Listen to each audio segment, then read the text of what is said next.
Good afternoon सभी को। Mansa institute of medical health science Jaipur के जो ऑनलाइन क्लासेज है आप सभी का उसमें स्वागत है।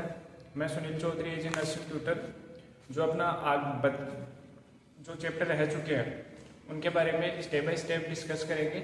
आज का जो चैप्टर लेने जा रहे हैं वो है आपका 5th नंबर का चैप्टर पेपर कोड 451 वाले के अंदर, जिसके अंदर है लाइफ स्टाइल डिजीज। इसमें कुछ ऐसी बीमारियां हैं जो लाइफ स्टाइल की वजह से कर हो जाती है पर्सन्स में, तो उनके बारे में डिस्कस करेंगे। उनमें मोस्टली क्या देखेंगे इस चैप्टर के अंदर, एक आपके है coronary heart disease CHD, coronary heart disease हो मतलब कार्डियोवास्कुलर सिस्टम से रिलेटेड, आपके हार्ट से रिलेटेड है। मतलब ऐसी कौन सी लाइफ स्टाइल लोग करते हैं या कौन सी अनदेखी करते हैं कि उससे ये कोरोनरी हार्ट डिजीज बढ़ने के चांसेस ज़्यादा होते हैं, इसके बारे में डिस्कस करेंगे। इसके अलावा हाइपरटेंशन जो आम ज़्यादातर लोगों को देखी जाती है, ज़्यादातर लोगों में क्या हाइपरटेंशन वाली कंडीशन देखी जाती है, BP का ज़्यादा देखा जाता है, तो इसके बारे में भी डिस्कस करेंगे। साथ साथ में आपकी डायबिटीज, ये भी एक वर्ल्ड वाइड बीमारी है, आपके हाइपरटेंशन भी वर्ल्ड वाइड है, ठीक है। उसके अलावा पैरालिसिस है, ओबेसिटी है, कैंसर है। ओबेसिटी भी आपके जो क्या है कॉमन है, चाहे वो आपके भारत में हो या फिर और किसी कंट्री के अंदर हो, वर्ल्ड वाइड है ये भी। पैरालिसिस के बारे में भी डिस्कस करेंगे। इस चैप्टर में जो मोस्ट चीजें हैं इफेक्टिव टाइम के अंदर थोड़ा कम देखते हुए क्या इफेक्टिव चीज ही देखेंगे और सारा ऐसा क्लियर करेंगे जो एग्जाम में पूछा जा सकता है, ठीक है। स्टेप बाय स्टेप करते हैं। सबसे पहले है कोरोनरी हार्ट डिजीज। मतलब कोरोनरी हार्ट डिजीज क्या होती है? कोरोनरी हार्ट डिजीज आपके रिलेटेड होगी हार्ट से, कार्डियोवास्कुलर सिस्टम से। इसके अंदर मोस्ट कॉमन एक टर्म दे रखी है कि लाइफ स्टाइल से कैसे वो जो टर्म होती है वो खराब कंडीशन ला करके आपके हार्ट अटैक वाली कंडीशन ला सकती है, ब्लॉकेज वाली कंडीशन ला सकती है। उसके बारे में डिस्कस करते हैं कोरोनरी हार्ट डिजीज के बारे में। इसमें एक टर्म है आर्थरोस्क्लेरोसिस।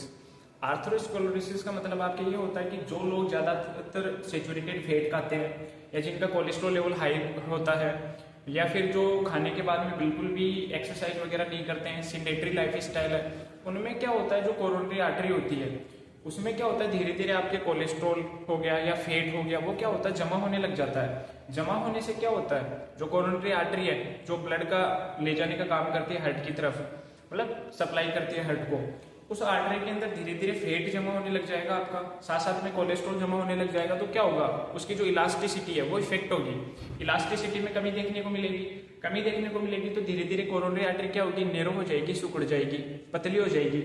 मान लो पहले जो प्रॉपर ब्लड सप्लाई कर रही थी अब नैरो हो गई, सिकुड़ गई, वो इलास्टिसिटी खत्म हो गई उसकी, तो क्या होगा हार्ट तक जितना ब्लड पहले तक पहुंचता था या फिर जितना न्यूट्रिशन उसके पास पहुंच रहा था वो अभी नहीं पहुंच पाएगा। नहीं पहुंच पाने के कारण क्या होगा धीरे धीरे उसमें क्या आने लगेगा, ब्लॉकेज आने लगेगा, अराइथमिया देखने को मिलेगा। मतलब उसका जो सिस्टम है उसकी जो रिदम रेट है वो उसमें आपको गड़बड़ी देखने को मिलेगी। और क्या होगा एक स्टेज पे जाकर के क्या होगा हार्ट फेल हो सकता है, हार्ट अटैक आ सकता है, स्ट्रोक की कंडीशन पैदा हो सकती है। तो जो आर्थरोस्क्लेरोसिस टर्म है इसका सीधा सा मतलब यही है कि लॉन्ग टाइम तक या फिर जो लोग ज्यादा फैट सैचुरेटेड फैट कंजप्शन करते हैं, ज्यादा खाते हैं या जिनका कोलेस्ट्रॉल लेवल हाई रहता है उनके जो कोरोनरी आर्टरी है उसमें क्या होता है फैट या कोलेस्ट्रॉल जमा होने लग जाता है, जिसकी वजह से उसकी नैरो हो जाती है आर्टरी। नैरो होने की वजह से उसमें ब्लॉकेज देखने को मिलता है, इलास्टिसिटी खत्म हो जाती है और हार्ट तक जितनी सप्लाई होनी चाहिए थी वो सप्लाई नहीं पहुंच पाती है, जिसकी वजह से हार्ट फेलियर देखने को मिल सकता है, हार्ट अटैक देखने को मिल सकता है, स्ट्रोक की कंडीशन देखने को मिल सकती है। तो ये कॉमन कोज हो गया आपके कोरोनरी हार्ट डिजीज का। फिर आगे इसमें बात करते हैं कि कुछ कोज या फैक्टर्स जो अफेक्ट करते हैं कोरोनरी हार्ट डिजीज को। मतलब दो फैक्टर्स है इसके, एक तो चेंजेबल कुछ होते हैं, एक अनचेंजेबल होते हैं। मतलब चेंजेबल जिनको मॉडिफाई कर सकते हैं कोच को, एक अनचेंजेबल जिनको मॉडिफाई अपन नहीं कर सकते। चेंजेबल कौन से हैं? जैसे कि जो लोग ज्यादा सैचुरेटेड फैट खाते हैं, एल्कोहल का यूज करते हैं, स्मोकिंग करते हैं, प्रोसेस फूड वगैरह खाते हैं, सिडेंटरी लाइफ स्टाइल जिनकी होती है, फिजिकल एक्टिविटी बिल्कुल नहीं करते हैं, ठीक है, स्ट्रेस वाली कंडीशन में रहते हैं, तो ये क्या है चेंजेबल है। इन चीजों को अवॉइड करके क्या कर सकते हो आप कोरोनरी हार्ट डिजीज को रोका जा सकता है। दूसरा है अनचेंजेबल फैक्टर्स या अनचेंजेबल कोज या अनमोडिफाइबल, मतलब कौन से जिनको आप मॉडिफाई नहीं कर सकते, जैसे एज हो गया, सेक्स हो गया, आपका हेरिडिटरी हो गई, इनको क्या कर सकते हो आप चेंज नहीं कर सकते। एज किसी भी एज होती है, इंक्रीजिंग एज में क्या होता है कि जैसे obesity, hypertension, coronary heart disease वगैरह ये ज्यादा होने के चांसेस बढ़ जाते हैं लोगों में, क्योंकि धीरे धीरे क्या होता है ऑर्गन्स की कैपेसिटी भी कम होती है। दूसरी चीज एज हो गई, सेक्स मेल या फीमेल दोनों में हो सकता है, ऐसे नहीं कि कोई बीमारी मेल में ही ज़्यादा हो रही है, फीमेल में भी ज़्यादा हो रही है, वो दोनों का अलग अलग रेशो होता है, मेल या फीमेल दोनों में हो सकती है। साथ साथ में हेरिडिटरी, अगर किसी की फैमिली में पहले से हार्ट डिजीज की कंडीशन बनी आ रही है तो आप उसको क्या कॉम्प्लिकेशन को कम कर सकते हो, उससे होने वाले नुकसान को कम कर सकते हो, उसको 100% रोक नहीं सकते हो। तो ये अनचेंजेबल फैक्टर्स है, ठीक है। कोरोनरी हार्ट डिजीज के कोज क्या क्या हो सकते हैं, तो कोज के बारे में डिस्कस करते हैं कि स्मोकिंग हो सकता है आपका, एल्कोहल हो सकता है आपका, हाई लेवल ऑफ कोलेस्ट्रॉल हो सकता है आपका, सिडेंटरी लाइफ स्टाइल हो सकती है आपकी, साथ साथ में स्ट्रेस वाली कंडीशन हो सकती है आपकी, ठीक है, सेचुरेटेड फैट ज्यादा खाना, ये सारी की सारी क्या है कोज है जो बढ़ावा देती है कोरोनरी हार्ट डिजीज को। स्मोकिंग, अगर लॉन्ग टाइम तक कोई स्मोकिंग कर रहा है तो क्या होता है, एक एज के अंदर जाकर के क्या हो सकता है, जो हार्ट वाली बीमारियां वो देखने को मिल सकती है। साथ साथ में आपके सेचुरेटेड फैट ज्यादा खा रहा है, सेचुरेटेड फैट ज्यादा खाने से क्या होता है, जो फैट होता है वो डायरेक्ट क्या होता है आपके जो आर्टरी वगैरह होती है या सेचुरेटेड फैट जो एनिमल फैट होता है वो क्या होता है उनमें जमा होने लग जाता है और ब्लॉकेज लाने का काम करता है। दूसरी चीज कोलेस्ट्रॉल का हाई लेवल, आपके कोलेस्ट्रॉल दो टाइप का होता है, ठीक है, एक एचडीएल होता है, एक एलडीएल होता है, लो डेंसिटी लिपोप्रोटीन, एक high density lipoprotein. High density lipoprotein होता है वो तो आपका गुड कोलेस्ट्रॉल होता है, मतलब अच्छा होता है। लो डेंसिटी लिपोप्रोटीन होता है वो बैड कोलेस्ट्रॉल होता है। जितना लो कोलेस्ट्रॉल का लेवल रहेगा उतना ही आपके कोरोनरी हार्ट डिजीज का रिस्क बनेगा, उतनी ही ज्यादा कंडीशन खराब हो सकती है। एचडीएल ठीक है तो आपका मतलब कोलेस्ट्रॉल का लेवल ठीक है, आपके हार्ट वाली बीमारियों से प्रिवेंशन हो आप। तीसरी चीज आपके जो है सेडेंटरी लाइफ स्टाइल, मतलब पर्सन खाए जा रहा है, पिए जा रहा है, लेकिन कोई भी फिजिकल एक्टिविटी नहीं कर रहा है, कोई भी फिजिकल एक्टिविटी बिल्कुल नहीं कर रहा है, तो वो वाली कंडीशन भी आपके कोरोनरी हार्ट डिजीज की कंडीशन बनती है। स्ट्रेस, अगर कोई पर्सन लॉन्ग टाइम तक लोनलीनेस है, अकेला रह रहा है, स्ट्रेस वाली कंडीशन के अंदर है, एंजाइटी के अंदर है, तो वो भी आपके कोरोनरी हार्ट डिजीज को बढ़ावा देती है, ठीक है। इसके बारे में बात होगी कोच के बारे में। उसके बाद में कैसे प्रिवेंशन कर सकते हैं कोरोनरी हार्ट डिजीज को, कैसे प्रिवेंट कर सकते हो, जितने भी रिस्क फैक्टर है इसके, एक की बात की अपन ने चेंजेबल, एक बात की अनचेंजेबल, जिनको चेंज किया जा सकता है, तो वो जो रिस्क फैक्टर आपके स्मोकिंग हो गया, सेचुरेटेड फैट ज्यादा खाना हो गया, सेडेंटरी लाइफ स्टाइल होगी, एल्कोहल का यूज करना, स्मोकिंग करना, इन सबको अवॉइड करके क्या कर सकते हो आप, इनको चेंज कर सकते हो और प्रिवेंशन कर सकते हो। साथ साथ में अनचेंजेबल जैसे एज हो गया, सेक्स हो गया, तो उनमें क्या कर सकते हो, कॉम्प्लिकेशन को कम कर सकते हो आप। बाकी आप डाइट पे ध्यान दोगे, ठीक है, वेजिटेबल्स, पल्सेस वगैरह, ग्रीन लीफी वेजिटेबल्स वगैरह ये खाओगे और इसको कम किया जा सकता है, काफी हद तक कॉम्प्लिकेशन को कम किया जा सकता है। साथ साथ में अल्कोहल नहीं लोगे, स्मोकिंग नहीं करोगे, 5 ग्राम से ज्यादा साल्ट नहीं लोगे पूरे दिन के अंदर, एक्सरसाइज वगैरह करोगे, योगा करोगे, 24 आवर्स के अंदर कम से कम 45 मिनट से लेकर के 1 घंटे तक एक्सरसाइज करोगे, तो इन सब चीजों को आप करके क्या कर सकते हो, इसको प्रिवेंशन किया जा सकता है कोरोनरी हार्ट डिजीज का, ठीक है। सिंपल सा ये इसके बारे में था कोरोनरी हार्ट डिजीज के बारे में। अगर क्वेश्चन आता है आपके कि लाइफ स्टाइल से कोरोनरी हार्ट डिजीज के बारे में समझाओ या आर्थरोस्क्लेरोसिस क्या होता है, तो इतना बता देना है, ठीक है।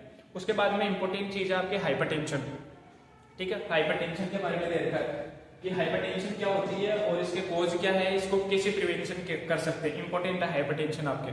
हाइपरटेंशन का सीधा सा मतलब क्या होता है, पहले भी डिस्कस कर चुके हैं। हाइपरटेंशन का मतलब सीधा सा होता है ब्लड प्रेशर का इंक्रीज होना या ब्लड प्रेशर का बढ़ना आपका, ठीक है। कितने से ज्यादा आपका ब्लड का प्रेशर बढ़ेगा तब हाइपरटेंशन बोलेंगे। अगर 140/90 mm ऑफ Hg है या 150/90 mm ऑफ Hg आपका ब्लड प्रेशर आ रहा है तो मतलब इसको बोलेंगे हाई ब्लड प्रेशर या हाइपरटेंशन वाली कंडीशन, हाइपरटेंसिव कंडीशन बोलेंगे। किन कारणों से हो सकता है आपके हाइपरटेंशन, ठीक है, अलग अलग कोज है, ठीक है। उससे पहले देख लेते हैं कि हाइपरटेंशन 2 टाइप की आपके दे रखी है, ठीक है, 2 टाइप की हाइपरटेंशन दे रखी है। एक है प्राइमरी एसेंशियल हाइपरटेंशन, ठीक है, प्राइमरी एसेंशियल हाइपरटेंशन, दूसरा सेकेंडरी हाइपरटेंशन। 2 टाइप से हाइपरटेंशन दे रखी है आपके, एक प्राइमरी एसेंशियल हाइपरटेंशन, एक secondary hypertension. Primary essential hypertension कौन सी होती है, वो वाली हाइपरटेंशन या वो वाली हाइपरटेंसिव कंडीशन जिसका कोज अननोन होता है, इडियोपैथिक कोज होता है, मतलब किसी कारणवश से आपके ब्लड प्रेशर बढ़ रहा है, 140/90 mm ऑफ Hg देखने को मिल रहा है, लेकिन उसके कारण का पता नहीं है किस वजह से हो रहा है वो, ठीक है। बॉडी के अंदर ब्लड प्रेशर, इंसान के अंदर जो पर्सन है उसमें ब्लड प्रेशर इंक्रीज देखने को मिल रहा है, लेकिन कोज का नहीं पता, कारण का नहीं पता कि वो बढ़ क्यों रहा है, मतलब अननोन कोज होता है, इडियोपैथिक कोज होता है, तो उसको तो बोलते हैं प्राइमरी एसेंशियल हाइपरटेंशन, ठीक है। दूसरी चीज है सेकेंडरी हाइपरटेंशन, मतलब किसी पर्सन का ब्लड का प्रेशर बढ़ रहा है, ब्लड का जो लेवल है वो हाई देखने को मिल रहा है, हाइपरटेंशन वाली कंडीशन देखने को मिल रही है। क्यों? क्योंकि उसको कोई बीमारी हुई, उस बीमारी की वजह से उसको हाइपरटेंशन देखने को मिल रही है। मतलब कोई बीमारी होगी, उस बीमारी की वजह से उसका कॉम्प्लिकेशन है बीमारी का कि वो हाइपरटेंशन वाली कंडीशन पैदा कर रही है किसी पर्सन में। मतलब उसके कोच का अपने को पता है कोई बीमारी हुई, बीमारी की वजह से हाइपरटेंशन बढ़ रही है, मतलब बीपी बढ़ रहा है इंसान का, तो वो होता है आपकी सेकेंडरी हाइपरटेंशन। प्राइमरी के अंदर कोच का पता नहीं होता, सेकेंडरी के अंदर किसी बीमारी की वजह से आपके हाइपरटेंशन वाली कंडीशन देखने को मिल रही है। तो दो टाइप की होगी, प्राइमरी एसेंशियल और सेकेंडरी हाइपरटेंशन। उसके बाद में क्या कॉम्प्लिकेशन हो सकते हैं हाइपरटेंशन की वजह से? क्या कॉम्प्लिकेशन हो सकते हैं? अगर हाइपरटेंशन वाली कंडीशन होगी तो आपकी ब्लीडिंग हो सकती है, एपिस्टेक्सिस हो सकती है, आपका हार्ट फेल हो सकता है, रेटिनल हेमरेज हो सकता है आपको, ठीक है, हेमरेज वाली कंडीशन पैदा हो सकती है, साथ साथ में हार्ट फेल हो सकता है, कोरोनरी हार्ट डिजीज देखने को मिल सकती है। काफी कुछ चीजें हैं जो कॉम्प्लिकेशन वाली कंडीशन पैदा हो सकती है। साथ साथ में आपके क्या फैक्टर्स है जो हाइपरटेंशन को बढ़ाता है, कौन से फैक्टर है जो हाइपरटेंशन वाली कंडीशन पैदा करने में हेल्पफुल होते हैं। ठीक है, आपके जैसे ओबेसिटी है, ओबेसिटी लगभग अधिकतर बीमारियों की क्या होती है, कारण बनती है। ठीक है, ओबेसिटी वाले जो पर्सन होते हैं उनमें हाइपरटेंशन वाली कंडीशन देखने को मिल सकती है। साथ साथ में अल्कोहल का जो कंजप्शन कर रहे हैं, स्मोकिंग कर रहे हैं, ठीक है, उनमें भी हाइपरटेंशन वाली कंडीशन देखने को मिल रही है। सेचुरेटेड फैट ज्यादा खा रहे हैं, लो फिजिकल एक्टिविटी है, सेडेंटरी लाइफ स्टाइल है, स्ट्रेस वाली कंडीशन है, ठीक है, कैलोरी ज्यादा खा रहे हैं, तो वो वाली कंडीशन भी आपके हाइपरटेंशन के लिए कारण बनती है। ये सारी की सारी चीजें हाइपरटेंशन की कंडीशन पैदा करते हैं। प्रिवेंशन कैसे कर सकते हैं? प्रिवेंशन का सीधा सा मतलब है जितने भी फैक्टर है उनको क्या करोगे, सबसाइड कर दोगे, अवॉइड कर दोगे। स्मोकिंग नहीं करनी, अल्कोहल नहीं का कंजप्शन नहीं करना, साल्ट ज्यादा मात्रा में इंटेक नहीं करना, 5 ग्राम से ज्यादा साल्ट नहीं करना, ठीक है। सेडेंटरी लाइफ स्टाइल को आप फिजिकल एक्टिविटी करके ठीक करोगे, स्ट्रेस वाली कंडीशन में नहीं जाओगे, अल्कोहल का कंजप्शन नहीं करोगे, स्मोकिंग नहीं करोगे, रेगुलर एक्सरसाइज करोगे, दिन के अंदर 24 आवर्स में 45 मिनट से लेकर के 1 घंटे तक आप एक्सरसाइज करोगे, तो क्या कर सकते हो, इसको अवॉइड कर सकते हो हाइपरटेंशन वाली कंडीशन को। सेचुरेटेड फैट नहीं खाना, ओबेसिटी वाली कंडीशन को आपको डेवलप नहीं होने देना, तो ये सारी चीजें अवॉइड करके क्या कर सकते हो आप, हाइपरटेंशन वाली कंडीशन से बचा जा सकता है। इसके बाद में है हाइपरटेंशन के बारे में हो गया, पैरालिसिस के बारे में सीधा सा सिंपल सा है, ज्यादा पूछा नहीं जाता। पैरालिसिस का सीधा सा मतलब समझ लो, पैरालिसिस में क्या होता है कि बॉडी का और जो माइंड का होता है वो कोऑर्डिनेशन नहीं बन पाता। एक्सेसिव अमाउंट के अंदर स्टिमुलेशन जाते हैं ब्रेन तक एक्सेसिव अमाउंट में स्टिमुलेशन जाने की वजह से क्या होता है, बॉडी के किसी भी ऑर्गन में फेलियर देखने को मिल सकता है, सुन्नपन देखने को मिल सकता है, जिसको बोलते हैं पैरालिसिस वाली कंडीशन, ठीक है। थ्रोम्बोसिस या फिर आपके हेमरेज वाली कंडीशन देखने को मिल सकती है, ठीक है। किन लोगों में हो सकता है, जिनमें हाइपरटेंशन वाली कंडीशन होती है, ओबेसिटी होती है, इंक्रीजिंग एज होती है, मेल के अंदर ज्यादातर पैरालिसिस वाली कंडीशन देखने को मिलती है आपके, ठीक है। उसके बाद में इंपॉर्टेंट है आपकी डायबिटीज, शुगर वाला, ठीक है। जो डायबिटीज है वो इंपॉर्टेंट है, डायबिटीज हाइपरटेंशन ये इंपॉर्टेंट है। डायबिटीज का मतलब सीधा सा क्या होता है, ठीक है, मतलब ब्लड के अंदर शुगर का लेवल हाई हो जाना, उसको नॉर्मली बोलते हैं डायबिटीज। मतलब ब्लड का जो शुगर लेवल है वो इंक्रीज हो जाना, उसको डायबिटीज वाली कंडीशन बोलती है। क्यों हो जाता है, क्या होता है, आपके जो बॉडी के अंदर एक ऑर्गन होता है पेनक्रियाज, है ना, बॉडी के अंदर एक ऑर्गन होता है पेनक्रियाज। ये पेनक्रियाज क्या करवाता है आपके, एक इसके पास कुछ सेल्स होती है, बीटा सेल्स या लैंगरहैंस सेल्स, ठीक है, आइसोलेट सेल्स होती है लैंगरहैंस सेल्स। वो क्या करती है, एक हार्मोन का सीक्रेशन करती है, जो पेनक्रियाज की सेल्स होती है वो एक हार्मोन निकालती है, उस हार्मोन का नाम होता है इंसुलिन हार्मोन। इंसुलिन हार्मोन का सीक्रेशन करती है इसकी बीटा सेल्स। ये इंसुलिन हार्मोन क्या करता है, जो भी शुगर अपन खाते हैं ब्लड के अंदर मिक्स होके जाती है, तो ये इंसुलिन हार्मोन क्या करता है, उस शुगर को न्यूट्रलाइज करने का काम करता है, मतलब शुगर का लेवल मेंटेन करके रखता है ब्लड के अंदर। जब तक इसका अच्छी मात्रा में प्रोडक्शन हो रहा है इंसुलिन का, इधर से शुगर आ रहा है, इधर से इंसुलिन आ रहा है, न्यूट्रलाइज हो रहा है, तब तक कोई कंडीशन नहीं होती, आराम से चलता रहता है सिस्टम। लेकिन मान लो किसी भी कारणवश से या तो इंसुलिन का प्रोडक्शन नहीं हो पा रहा, या फिर किसी चीज में ब्लॉकेज आ गया जहां से इंसुलिन आ रहा है, पेनक्रियाज के अंदर कोई इन्फेक्शन हो गया, इन्फ्लेमेशन हो गया, ट्यूमर हो गई, तो क्या होगा, इधर से इंसान क्या कर रहा है, पर्सन शुगर तो खाया जा रहा है, लेकिन इंसुलिन नहीं आ रहा है न्यूट्रलाइज करने के लिए। तो क्या होगा, एक टाइम पे क्या होगा, ब्लड के अंदर शुगर का लेवल ज्यादा हो जाएगा, ज्यादा होने की वजह से क्या देखने को मिलेगी, डायबिटीज देखने को मिलेगी, ठीक है। तो ये कंडीशन है। उसके बाद में बात करते हैं अपन कि नॉर्मल शुगर का लेवल कितना होता है आपके, तो 70 से 110 मिलीग्राम पर डेसीलीटर आपके नॉर्मल जो शुगर का लेवल होता है, ब्लड शुगर का लेवल होता है, ठीक है, 70 to 110 mg पर डेसीलीटर, ठीक है। 70 से 110 मिलीग्राम पर डेसीलीटर शुगर का लेवल नॉर्मल होता है खाना खाने से पहले। खाना खाने के 2 घंटे बाद में अगर 150 मिलीग्राम पर डेसीलीटर से ज्यादा आ रहा है तो आपके क्या वाली कंडीशन है, डायबिटीज वाली कंडीशन है। अगर खाना खाने से पहले आपके 110 से ज़्यादा आ रहा है, 120, 30 आ रहा है, तो भी डायबिटीज वाली कंडीशन है। नॉर्मल लेवल आपका कितना हो गया, 70 से 110 मिलीग्राम पर डेसीलीटर। इसके बाद में बात करते हैं डायबिटीज। डायबिटीज जो है आपके वो 3 टाइप से दे रखी है, ठीक है, 3 टाइप की डायबिटीज दे रखी है। टाइप फर्स्ट डायबिटीज मेलाइटस, आपके टाइप सेकंड डायबिटीज मेलाइटस, और एक गेस्टेशनल डायबिटीज मेलाइटस, ठीक है।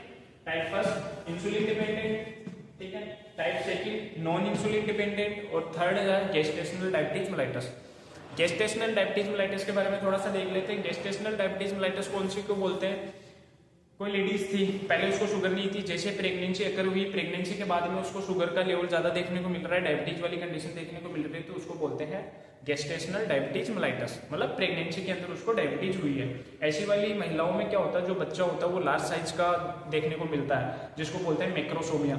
Large size of the baby, जिसका वजन 4 किलो से ज्यादा होता है, उसको बोलते हैं मैक्रोसोमिया। तो वो डायबिटीज जो प्रेगनेंसी के अंदर होती है उन महिलाओं में देखने को मिलता है। क्यों? क्योंकि जो शुगर होता है क्या करती है, प्लेसेंटा घेरे रखती है बच्चे को, तो शुगर क्या होता है, प्लेसेंटा को क्रॉस करके डायरेक्ट बच्चे के पास पहुंचता है, तो क्या होता है, बच्चा बड़ा होता रहता है। और जो इंसुलिन होता है आपका, वो प्लेसेंटा को क्रॉस नहीं कर पाता है, तो इंसुलिन क्रॉस नहीं कर पाएगा तो क्या होगा, शुगर न्यूट्रलाइज नहीं हो पाएगा, न्यूट्रलाइज नहीं हो पाएगा तो बच्चे की क्या होगी, साइज ज्यादा देखने को मिलेगी। 4 किलो से ज्यादा का बच्चा होगा, जिसको मैक्रोसोमिया बोलते हैं, उसमें आप सिजेरियन डिलीवरी करवाते हैं, नॉर्मल वेजाइनल डिलीवरी पॉसिबल नहीं होती है, ठीक है। ये था गेस्टेशनल डायबिटीज मेलाइटस के बारे में।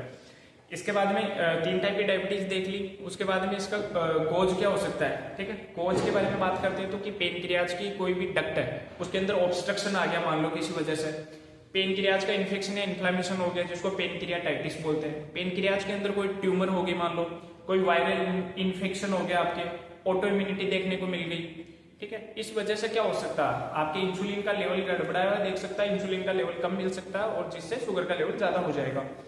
इसके अलावा इसके साइन एंड सिम्टम्स क्या होते हैं, तो इसके 3P साइन इंपोर्टेंट होता है। जो डायबिटीज होती है उसमें 3P साइन देखने को मिलता है, ठीक है।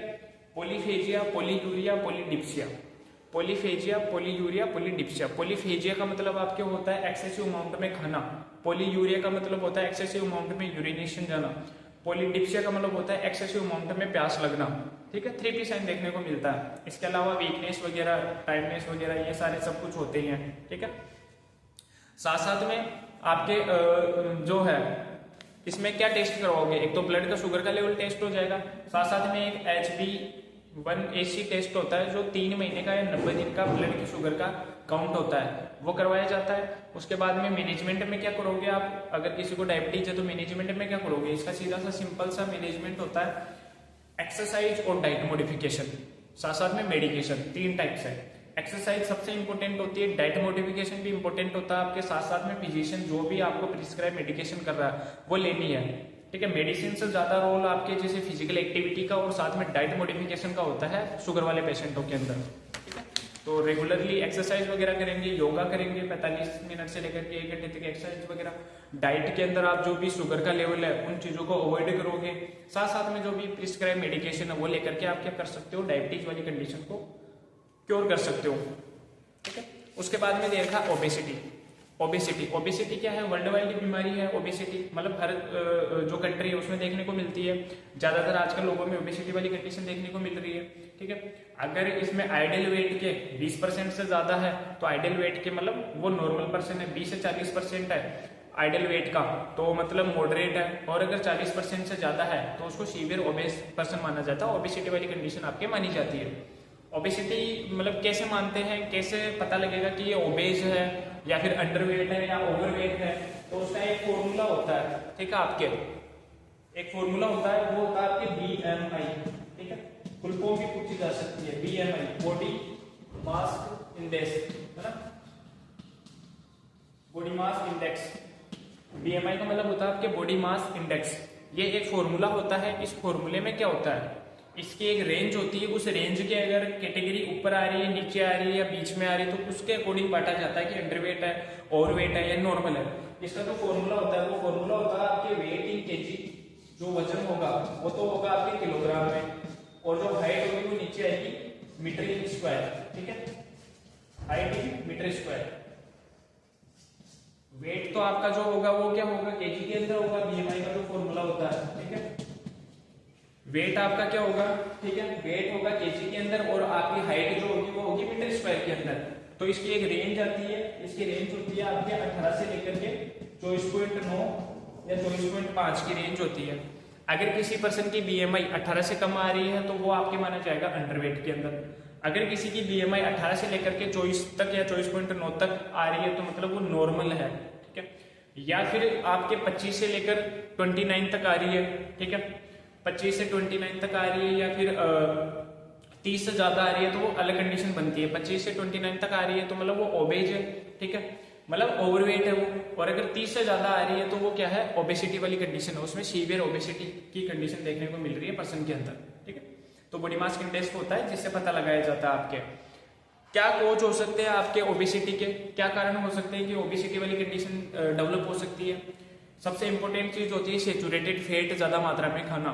कोई पर्सन अगर कैलोरी ज्यादा मात्रा में ले रहा है, पहली बात चीज कैलोरी ज्यादा मात्रा में ले रहा है, कैलोरी का कंजप्शन ज्यादा कर रहा है लेकिन फिजिकल एक्टिविटी बिल्कुल नहीं कर रहा, तो उन पर्सन में क्या होता है, कैलोरी क्या होती है, एडिपोज टिश्यू में जमा होने लग जाती है और फैट बढ़ने लग जाता है, तो वो ओबेसिटी के अंदर जाने लग जाते हैं। दूसरी चीज सेचुरेटेड फैट ज्यादा खा रहे हैं, मतलब कोई पर्सन है जो एनिमल फैट या सेचुरेटेड फैट ज्यादा खा रहे हैं तो वो फैट क्या होता है, बिना डाइजेशन के प्रोसेस में गए हुए क्या होता है, एडिपोज टिश्यू के अंदर इकट्ठा होने लग जाता है। इकट्ठा होने लग जाएगा तो क्या होगा, वहां पे मोटापा देखने को मिलेगा, ठीक है। साथ साथ में जो फिजिकल एक्टिविटी बिल्कुल नहीं कर रहा, सिंथेटिक लाइफ स्टाइल है, कोई फिजिकल एक्टिविटी नहीं है, उन वाले लोगों के अंदर भी ओबेसिटी देखने को मिलती है। स्ट्रेस वाली कंडीशन है उनमें भी ज्यादातर देखने को मिलता है, ठीक है। स्ट्रेसफुल लाइफ वाली कंडीशन के अंदर भी ओबेसिटी देखने को मिलती है। ओबेसिटी की वजह से क्या बीमारियां हो सकती है, ओबेसिटी की वजह से ओबेसिटी खुद एक मतलब बीमारी है, इसकी वजह से और भी आपकी बीमारियां देखने को मिल सकती है, जैसे टाइप 2 डायबिटीज मेलाइटस, आपके मतलब non insulin dependent diabetes mellitus, जिसको सेंट्रल ओबेसिटी भी बोलते हैं। क्यों, क्योंकि इसमें क्या होता है, जो एब्डोमेन होता है और जो वेस्ट होती है, जो कमर होती है, वहां पे क्या होता है, फेट जमा होने लग जाता है आपके एडिपोज टिश्यू के अंदर, तो इसको सेंट्रल ओबेसिटी के नाम से भी जाना जाता है। दूसरा आपके हाइपरटेंशन, ओबेस पर्सन के अंदर हाइपरटेंशन वाली कंडीशन नॉर्मली ज्यादातर देखने को मिलती है। साथ साथ में आपके और क्या क्या चीजें हो सकती है, हाई लेवल ऑफ कोलेस्ट्रॉल हो सकता है ओबेसिटी की वजह से, आपके स्ट्रोक वाली कंडीशन आ सकती है, हार्ट अटैक देखने को मिल सकता है, हार्ट फेल देखने को मिल सकता है, कैंसर वाली कंडीशन देखने को मिल सकती है, कोलीलिथियासिस गॉल ब्लैडर के अंदर स्टोन देखने को मिल सकती है, ठीक है। Disturbance in menses, infertility, pregnancy वगैरह में कॉम्प्लिकेशन, ये सारी कंडीशन भी आपको आपके ओबेसिटी की वजह से देखने को मिल सकती है पर्सन्स में, ठीक है। इसके अलावा डायग्नोसिस कैसे करोगे इसका, एक तो देख करके पता लगा लोगे आप कि ओबेस पर्सन है या अंडरवेट है कि ओवरवेट है। साथ साथ में आप BMI करके मेडिकल डाटा भी कलेक्शन कर लोगे बॉडी मास इंडेक्स की वजह से, ठीक है। इसके अलावा कैसे प्रिवेंशन कर सकते हो, सेचुरेटेड फैट ज्यादा खा रहा है, कम करना है, एक्सरसाइज नहीं कर रहा, एक्सरसाइज करवानी है 45 मिनट से लेकर के 1 घंटे तक, हाई लेवल के अंदर सेचुरेटेड फैट को कम करना है, कैलोरी को कम खाना है। साथ साथ में ध्यान रखना है कि नाइट के टाइम पे सोते में ज्यादा कैलोरी कंजप्शन ना करे या ज्यादा खाना ना खाए, ठीक है। स्ट्रेसफुल वाली कंडीशन को हटा करके कर सकते, सिंथेटिक लाइफ स्टाइल को इम्प्रूव करके क्या कर सकते हो, ओबेसिटी वाली कंडीशन से बचा जा सकता है आपके, ठीक है। इसके अलावा कैंसर के बारे में देखा है, कैंसर के बारे में पहले भी डिस्कस कर चुके हैं। कैंसर का सीधा सा मतलब क्या होता है, ऐसी सेल्स का डेवलप होना बॉडी के अंदर जिनका कोई काम भी नहीं है, वो फालतू में ही ग्रो कर रही है, अपनी एक्सेसिव अमाउंट के अंदर संख्या बढ़ा रही है, ठीक है, वृद्धि कर रही है, लेकिन उनका जो बॉडी में कोई भी बेनिफिट नहीं है।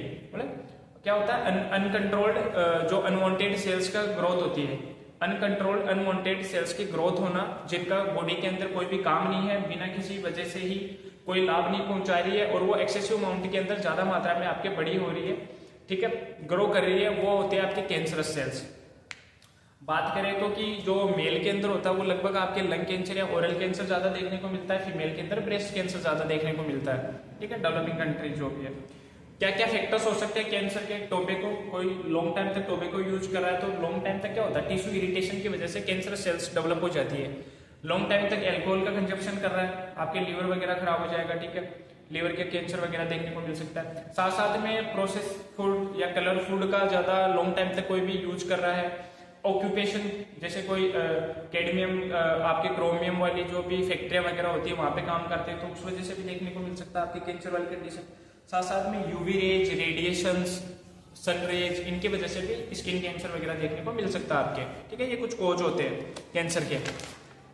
कैसे साइन क्या होंगे कैंसर के, क्या साइन आते हैं, पहले जैसे फीमेल होती है तो उसमें क्या था, ब्रेस्ट के अंदर हार्डनेस देखने को मिलना, मोल का देखने को मिलना, ठीक है, अनवांटेड ग्रोथ देखना मिलना, साथ साथ में क्या होगा, टेंडरनेस आती है, मेंस जो फीवर के साथ में ब्लीडिंग वगैरह आना, ठीक है, ये कुछ कॉमन इसके साइन होते हैं, वार्निंग साइन होते हैं कैंसर के, ये देखने को मिल सकते हैं। ट्रीटमेंट कैसे करोगे, अर्ली डिटेक्शन करके जो फिजिशियन है उसको दिखा करके प्रॉपर तरीके से उसका ट्रीटमेंट लेकर के क्योर कर सकते हैं, नहीं तो कंडीशन खराब देखी जा सकती है। ठीक है, प्रिवेंशन कैसे कर सकते हैं आप, जैसे टोबैको यूज कर रहा है, अल्कोहल का यूज कर रहा है, ठीक है, या फिर प्रोसेस्ड फूड ज्यादा खा रहा है, स्पाइसी फूड ज्यादा खा रहा है, तो इनका सबका अवॉइड करके, इनको कम करके क्या कर सकते हो, प्रिवेंट कर सकते हो। ठीक है, हेल्थ एजुकेशन वगैरह प्रोवाइड करवा के, ठीक है, कैंसर वाली कंडीशन को रोका जा सकता है काफी हद तक।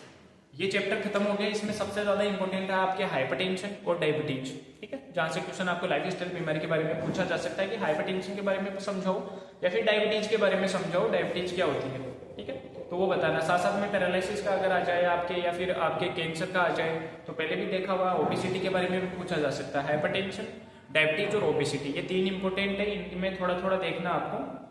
बाकी का जो है अपन नेक्स्ट चैप्टर के अंदर डिस्कस करेंगे। थैंक यू आप सभी को।